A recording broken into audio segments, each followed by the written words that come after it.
Hello, this is Frida Liu, and you're watching The Shift Asia. Alliance Bank, known for its long-standing relationship with SMEs, provides the necessary support, innovative solutions through its 3A's approach: advocate, advise, and answer. Following the positive response received from the ESG 1.0 report, ESG Insights for Malaysian SMEs Building a Better Future Together, that was launched in 2023, the bank introduced the second edition, The Path to Sustainable Impact: Sectoral Insights of Malaysian SMEs, earlier this year. The ESG 2.0 report unveiled a six-fold increase in ESG awareness among Malaysian SMEs. The awareness rate surged from 14% to 80% over the past 2 years, reflecting the growing recognition among SMEs of the importance of sustainability in today's competitive business landscape. We're going to go a little bit more to the report, and here to talk more about this is Dr. Aaron Sam, Group Chief Strategy and Transformation Officer at Alliance Bank. So, Dr. Aaron, a lot has happened since your last visit here. So Alliance Bank has introduced the ESG 2.0 report following the initial ESG 1.0 report in 2023. How time has flown. You also launched the Sarawak ESG SME report and recently signed an MOU with Jane Goodall's Roots and Shoots Malaysia. So maybe to start, could you share what is the motivation behind the development of the ESG 2.0 report, and what are some of the highlights there? So Frida, again, very happy that we have this opportunity to continue our conversation, from 2 years back, right, as you said. Now, if you look at, I think you mentioned it in your introduction as well, the philosophy behind our approach in helping our SME customers, right? Really, it is anchored in those 3 A's that you just briefly mentioned, right? But if you unpack it, right, it's ultimately around answering 3 questions, right? The why, the how, and the what, right? Because ultimately, as a business owner, right, trying to grapple all these complexities around ESG and sustainability is not easy when you're an SME, right? So we fundamentally believe that you cannot compartmentalize ESG as just a checkbox exercise, right? But really think about it as an opportunity for growth. Think about it as an opportunity to drive efficiency in your business, right? And that has always been the underlying motivation for us embarking on this research, right? People always ask me, why does a bank bother doing things like this, right? Because ultimately, if we don't understand the pain points that our customers go through, and you probably know that at Alliance, our DNA is really very much SME-centric, right? If we don't really understand the pain points and challenges that these small business owners face, how are we going to help them? Right? So while ESG 1.0, right, was very insightful in terms of providing an overview, right, and I guess a good baseline understanding of where SMEs stand with regards to ESG adoption, awareness, challenges, and support that they need, we realized that we needed to go deeper this time, right? And that's why, I brought a copy of the book. It's obviously thicker as well, right? But there's a good reason for it, right? This time around, we have gone down to a sectoral focus as well, right? So rather than just stay at the surface, at the high level of where SMEs stand, right? We have now taken sectoral cuts, so covering the major sectors that drive the Malaysian economy, right? Obviously, manufacturing, services, agriculture, as well as construction, right? Because at the end of the day, the challenges that an SME in manufacturing would face when it comes to ESG adoption will look quite different compared to someone in agriculture, for example, right? And the numbers also show that, right? So I think that's really, the motivation of why we have gone slightly further this round, right? Now, I just wanted to quickly point out some of the highlights, right, of this report, right? But before I get there, one major difference in ESG 2.0 is we've onboarded 2 very important knowledge partners this time around. So we're very fortunate to have Monash University Malaysia join us as a key knowledge partner, right? We also have Zurich Malaysia this time around. And both bring very different dimensions to the table when it comes to the insights, right? So Monash obviously brings the rigor of the methodology, right? We're working very closely with Professor Nafis, Professor Mohan and Dr. Karen from the School of Business, right, to make sure that obviously the approach we're taking is sound, right? And they will also bring perspectives in terms of academic insights that and research areas that they will subsequently further as well, right?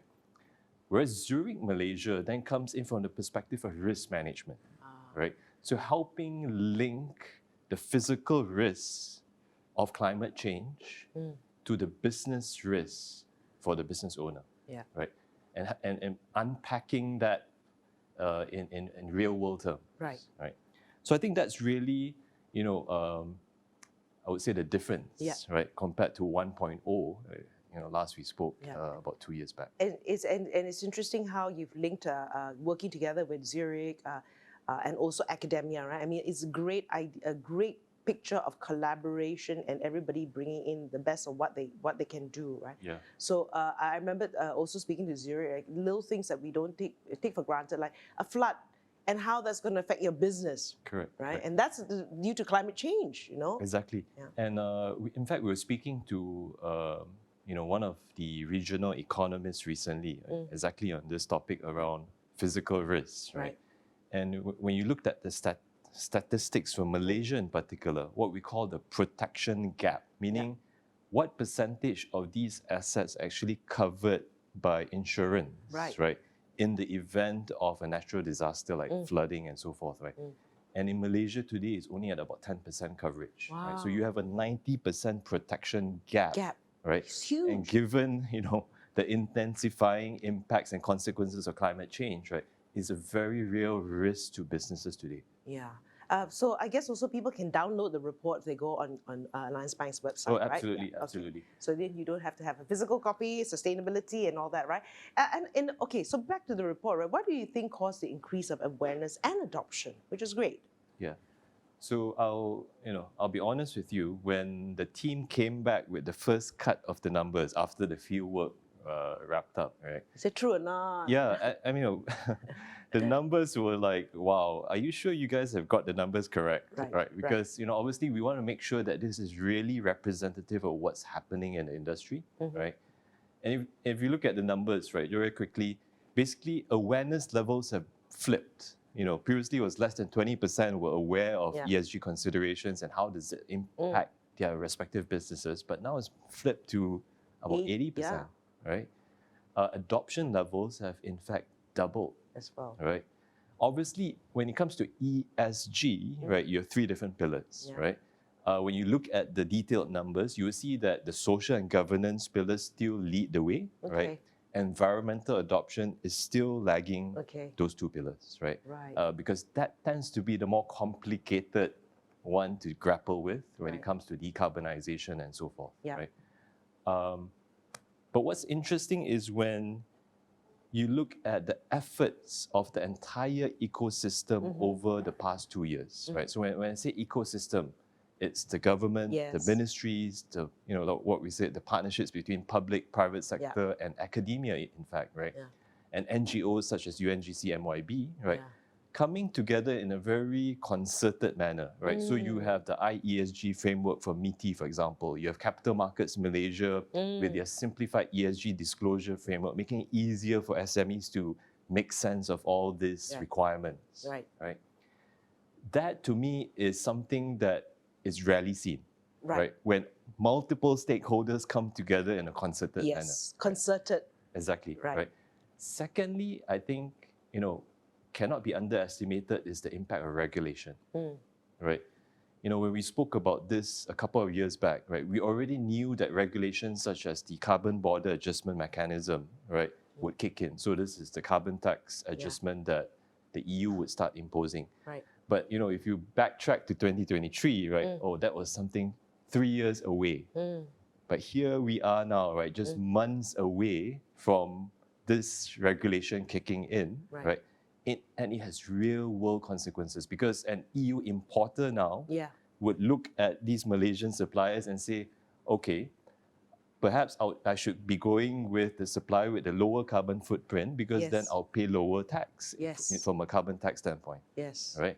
So these are now P&L type consequences, right? And competitive advantage implications for Malaysian businesses.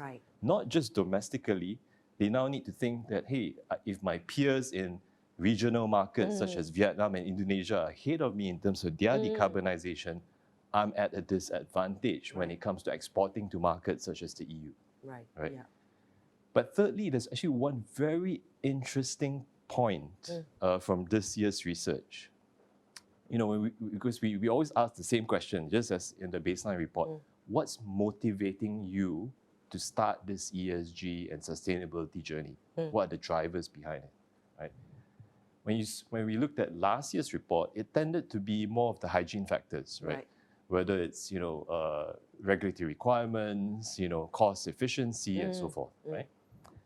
This time around, a very interesting insight from the report was innovation, right? It's now cited as the top 3 motivation for adopting ESG among Malaysian SMEs, right? Which is great. Yeah, and you know, when I say the word innovation, right? Sometimes we have this notion that it needs to be something very complex. Yeah. Right? It needs to be something that's Very techy. relating to exactly, Yeah, right? right? Technology enabled must be some fancy thing that we need to implement, right? But the reality is most SMEs think about innovation in more practical and pragmatic terms, right? You know, an example I like to often quote, and this is a client of ours that we've engaged with, right?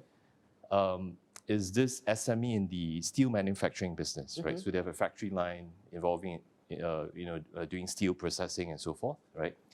And part of that production process, there's a lot of these shavings, lightweight shavings of steel, right?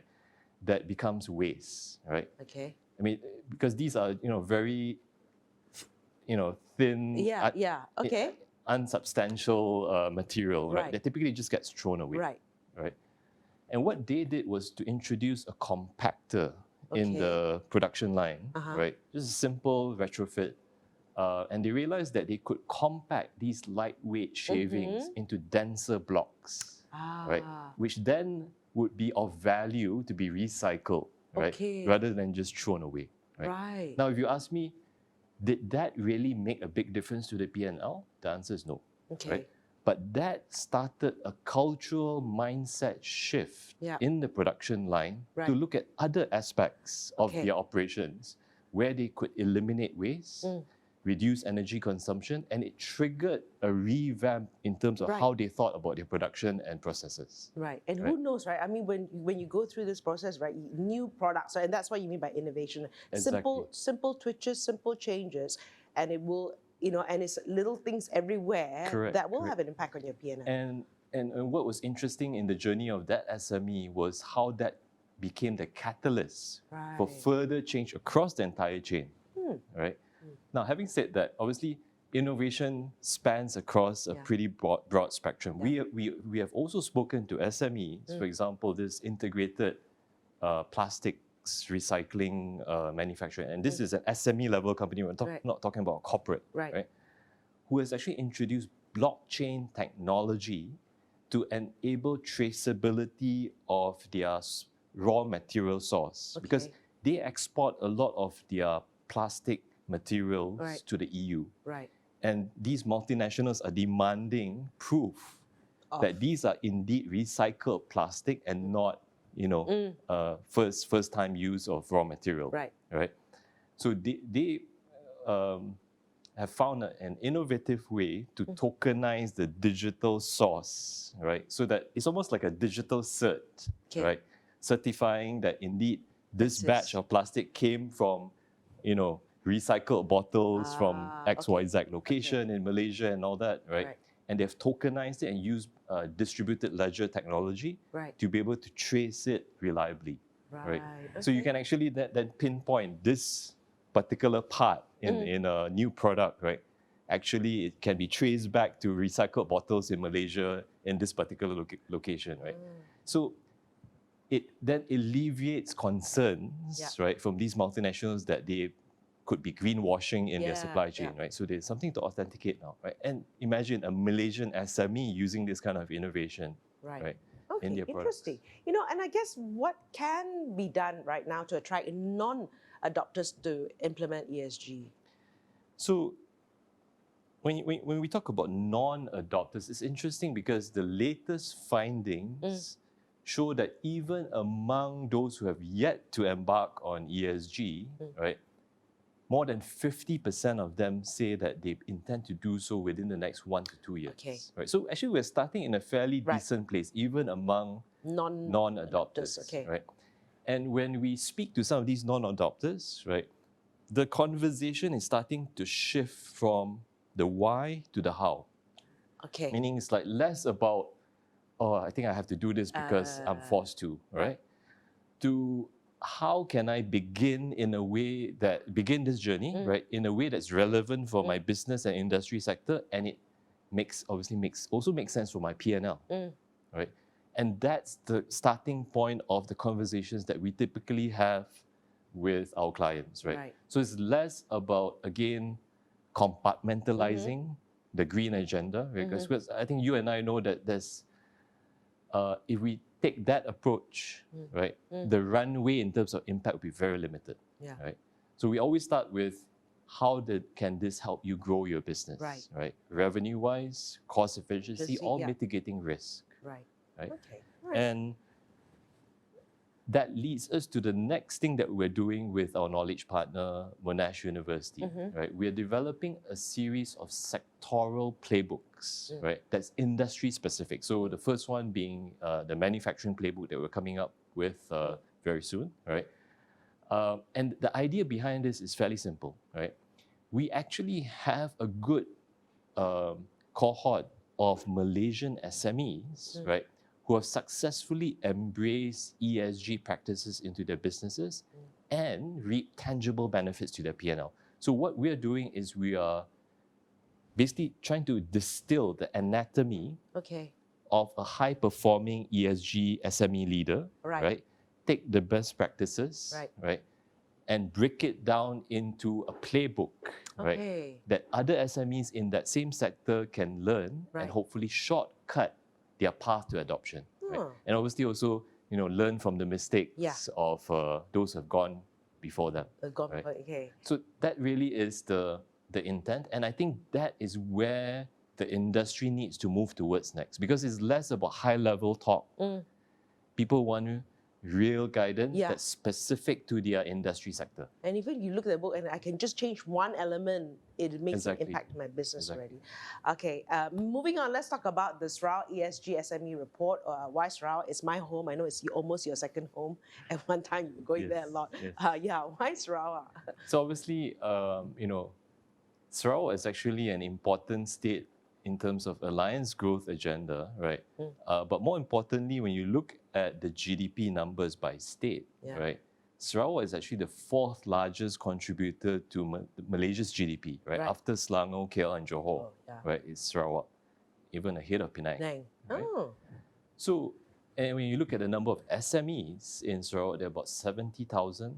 Serious? Yeah, okay. SMEs That's news in to the me. state, Okay. right? I mean, we always hear the headlines around the large corporates like Sarawak Energy and so forth, right? But there's 70,000 SMEs in Sarawak. And clearly, Sarawak is positioning itself, and rightly so, right, in the renewable energy space, right? And they have very clear ambitions, right, to be a leader in that space, right? They recently also launched the Sarawak Sustainability Blueprint with 10 specific thrusts that will drive the economy forward aligned to these ambitions, right? So our intention really is we have an existing tripartite arrangement between Invest Sarawak, Alliance Bank, as well as UNGC MYB, right, to upskill SMEs in the state, right, in terms of ESG resilience, right? So this is really an extension of that effort, right, to identify the areas of support, right, that these Sarawakian SMEs need the most, right? So that in conjunction with our efforts and in conjunction with the efforts of the state government, they can channel those support in a more targeted fashion to where the need is greatest. Okay, so speaking of which, what were the key findings? Where were the needs? Yeah, so when you look at the numbers, actually broadly align with the national stats that we saw, right? Which we talked about earlier, right? In fact, 2/3 of Sarawakian SMEs have embarked on their ESG journey at some some fashion or another, Okay. right? When it comes to the support needed, is really back to what I said earlier, the how to, Okay. right? And many of them are constrained by resources, right? So they're looking for training, they're looking for advice, and actually they keep emphasizing this, right? Relevant advice to my sector, Okay. right? Because they see a lot of generic stuff available in the public domain, right? But they find that it's not actionable. Right. It's not something that they can, do right away, right? They want that guidance, right? So I think, as what I shared earlier, I think that's why we are starting to also, with our partners, right? Monash, UNGC, and a whole range that we work with, right? We're starting to really move towards an action-based focus, Right. rather than too much high-level advocacy. And sectoral based. I mean, hence you did the Exactly. report as well, right? Exactly. Okay, what other initiatives is Alliance Bank undertaking in Sarawak? Yeah, so as I mentioned, we signed this tripartite arrangement with Invest Sarawak and UNGC about 2 years back now, right? Okay. So part of that program was also an allocation of 1 billion in transition financing just for Sarawak, right? Okay. Happy to say that we are at about halfway, at the halfway mark now in terms of using up that allocation, right? So it goes to show that a lot of funding is now being channeled, right? Obviously not just through Alliance Bank, through other financial institutions as well, Okay. right? But what we're looking at next really is helping Sarawak SMEs who are IPO ready, right, to start that journey. Because I think you and I know that once you get listed, the sustainability requirements, disclosures, and expectations would be dramatically different. Yes. Right? So we're not just taking them through a regular IPO type readiness exercise, right? Okay. But really also through the lens of sustainability readiness. Okay. Right? Yes, investor expectations will be greater, but you also need to be mindful of the regulatory and sustainability requirements that will be expected of you once you are listed, right? And they'll need 30% of women on boards. Exactly. While we're on the journey of sustainability, right? Exactly, so what we are trying to get them ready is from all these angles, right? All these dimensions. Okay. Yeah. No, so what is Alliance Bank's long-term vision for its involvement in Sarawak? I know you want to get a home there. No, I think as part of our Accelerate strategy, we clearly want to be positioned, right, to assist Malaysia in its growth agenda, right? So, as we discussed earlier, Sarawak is clearly a high growth state, right? And its clear ambitions in sustainability and renewable energy, and we want to be part of that. And that's why our efforts today are tightly coupled with the blueprints of the state, right? So the sectors that the state is focused on are also the sectors that we want to be able to support, whether in terms of advocacy, the work we do in sustainability, or in terms of obviously traditional financing. Okay. Another interesting story, Alliance Bank's collaboration with Jane Goodall's Roots and Shoots Malaysia seems exciting, right? So tell us about that. That's interesting. Yeah. So some of you may know that we have this financial literacy program for kids called AEIOU, right? So we started this back in 2015, right? Again, we, typical of Alliance Bank, we like to do things slightly differently, right? Money management and 9 to 12 years old, not so easy to manage. Okay. Because how do you convey these concepts to, primary school kids, right? In a way that's engaging and fun, right? So we introduce comics to teach money management to kids, right? So we've been doing this since 2015. We've reached over 150,000 primary school children across the nation, right? In collaboration with the Ministry of Education. Now, when we spoke to Jane Goodall's Roots and Shoots, right, we saw an opportunity to embed sustainability as well as biodiversity consciousness into this curriculum. Why? Because we see it as very interlinked, right? The way we spend our money, right? The lifestyle choices that we make, whether we adopt a fast consumerism culture or we tend to look at things, from a more circular standpoint, the simple choices you make, Right. in your everyday, right, has an impact to your finances, Right. right? So we do not want to teach financial literacy in isolation, right? But to show how your lifestyle choices, how it impacts the environment and society at large, right, has direct consequence and coupling with your finances, right?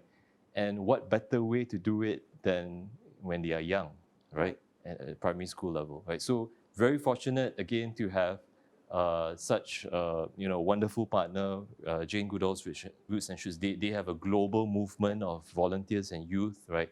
They're extremely passionate about advocating biodiversity and sustainability, and they are bringing that resource and combining with our efforts, right? Reaching primary school children across Malaysia. Right. It's too late for my son when the initiative came out. Are there any other sustainability initiatives by Alliance Bank in the near future? Yeah, so the sectoral playbooks I mentioned earlier will be coming out very soon, right? So stay tuned for that. That'd be exciting. We're in the very early stages of also exploring a circularity lab, right? I won't divulge too much, right? You have to come back for that. The reality is, as I alluded to earlier, we're moving towards more action-oriented programs, right? So rather than just talk and just academic work, right? We want to move towards action, right? So we believe the next stage will involve some form of a lab to accelerate some of these solutions. Right. So watch this space. Yes, exactly. In the meantime, also download the report. It's got all the different sectors. 8 sectors we covered. Yep. Right. So that so you can find out. I'm sure your sector will be impacted by that as well. So yeah. So we have two latest editions, as Frida had mentioned, right? So the national level report, right? ESG 2.0, as well as the Sarawak edition, right? The Sarawak and moving forward, we hope to also deep dive into other growth economic corridors up north, down south, Johor, SEZ. Those will also be part of future editions of our research. All right. Thanks for spending time and talking about this at length. There's a lot that I have new information for me. So thanks once again, Dr. Aaron Sam from Alliance Bank, and you've been watching The Shift Asia. Thank you, Frida.